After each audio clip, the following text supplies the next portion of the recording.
I'm Doug Carlberg. I'm the president and CEO of M2 Global Technology. We're a manufacturing company here in San Antonio, Texas. And what do?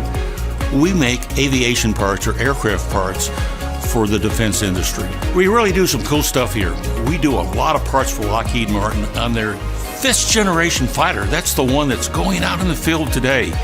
The Air Force, the Navy, and the Marine Corps all have versions in this aircraft. And we make the parts right here in San Antonio at M2 Global. Lockheed Martin even brought in their cockpit demonstrator right here in San Antonio.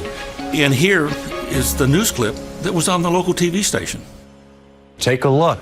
Their F-35 Cockpit Demonstrator was on display today at M2 Global Incorporated on the northwest side. Lockheed Martin says the F-35 is the most lethal fighter jet ever built. It can collect, analyze, and share data to help soldiers during their missions. Republican Congressman Tony Gonzalez there giving the keynote address, and also he got in the cockpit, as you just saw.